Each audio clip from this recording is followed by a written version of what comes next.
Hello everyone, आज हम बात करने वाले हैं क्लास 10 हिंदी मीडियम की एक समरी एक्सेप्टेंस स्पीच के बारे में। एक्सेप्टेंस स्पीच का मतलब जानने की कोशिश करें तो ये वैसा स्पीच होता है जो अवार्ड्स लेते टाइम बोला जाता है।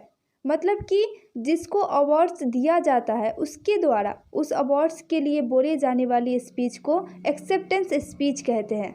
अब अगर इस समरी की बात करें तो ये समरी ऑ सा सू की के द्वारा लिखी गई थी, जिसका जन्म 1945 में हुआ था। ऑ सा बर्मा की एक क्रांतिकारी नेता थी जो बर्मा के लोगों को मिलिट्री डिक्टेटरशिप से बचाने के लिए संघर्ष कर रही थी, जिसकी वजह से ऑ सा को 10 दिसंबर 1991 में नोबेल पीस प्राइज़ मिलने वाला था। पर ऑ सा अपने नोबेल प्राइज़ को लेने के लिए खुद नहीं आ सकती थी क्योंकि वह कैद में थी। इसी वजह से ऑ सा के बेटे अलेक्जेंडर एरिस अपने मां के बदले अवार्ड्स लेने के लिए आते हैं और अवार्ड्स लेने के बाद अपनी मां की तरफ से एक्सेप्टेंस स्पीच देते हैं।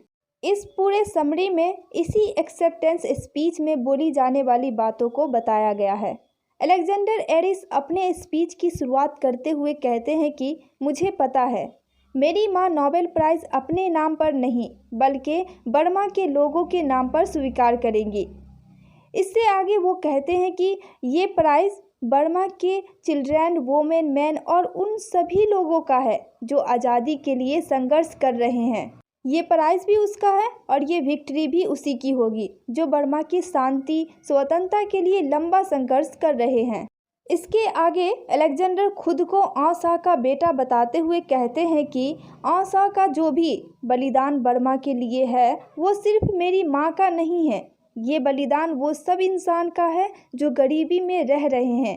ये बलिदान वो सब का है जो प्रिजन में रह रहे हैं, जिन्हें बहुत टॉर्चर किया जा रहा है। ये बलिदान हमारे यंग जनरेशन का है जो इस परेशानी का सामना कर रहे हैं, और वो सबका है जो जंगल में मलेरिया से परेशान होकर भी बर्मा के लिए लड़ रहे हैं। वो बुद्धिस्ट मंक्स जिसे कोई इज्जत नहीं दी जाती और मारा पीटा जाता है, ये बलिदान वो सबका है। इसके बाद अलेक्जेंडर इस सम्मान के लिए दिल से थैंक्स कहते हैं और कहते हैं कि बर्मा में बहुत सी परेशानियां थी, लेकिन बाकी देशों की हेल्प की वजह से बर्मा के लोगों को कुछ राहत मिली है, क्योंकि इस तरह की परेशानी सिर्फ बर्मा की परेशानी नहीं थी, ये इंसानियत से जुड़ी परेशानियां थी। इन सब बातों के अलावा वो ये भी कहते हैं कि हमें उन सब लीडर्स को नहीं भूलना चाहिए जो अभी जेलों में रहकर भी अपनी कंट्री की आज़ादी के लिए फ़ाइट कर रहे हैं। इसलिए ये प्राइज़ वो सभी का है जिसे हम नहीं जानते हैं और वो अपने पीस और फ्रीडम के लिए कहीं ना कहीं लड़ रहे हैं।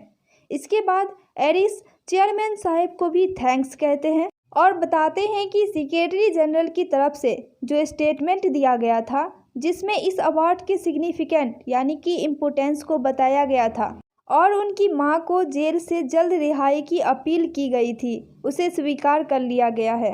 इसलिए ऑ सा जल्द ही जेल से रिहा हो जाएगी और इस बात के लिए चेयरमैन और कम्युनिटी मेंबर को थैंक्स कहते हैं। इसके अलावा अवार्ड्स के बारे में बताते हुए कहते हैं कि ये कम बड़ी बात नहीं है कि यह अवार्ड्स इंटरनेशनल ह्यूमन राइट्स के दिन मिल रहा है। यहाँ पर एक बात और ध्यान में रखनी है कि ये इवेंट्स ओस्लो में हो रहा था।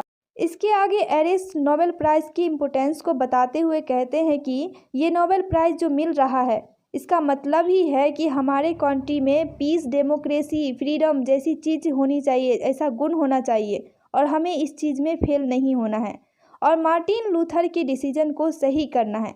लूथर का कहना था कि ह्यूमैनिटी को जातिवाद, नस्लवाद और युद्ध में नहीं बांधा जा सकता है। स्पीच के लास्ट में अलेक्जेंडर कहते हैं कि चलो हम सब मिलकर मार्टिन लूथर की कही बातों को सच करते हैं, जिन्होंने कहा था कि भाईचारा और शांति डायमंड, सिल्वर और गोल्ड जैसी चीज़ों से भी महंगी और महत्वपूर्ण है। आज की वीडियो में बस इतना ही। वीडियो अच्छी लगी हो तो प्लीज़ लाइक कीजिए और इस तरह का वीडियो चाहते हैं जिसमें इजी एक्सप्लेनेशन के साथ साथ इजी नोट्स भी हो तो चैनल को ज़रूर सब्सक्राइब कीजिए और बाकियों को भी शेयर कीजिए ताकि उनका भी हेल्प हो।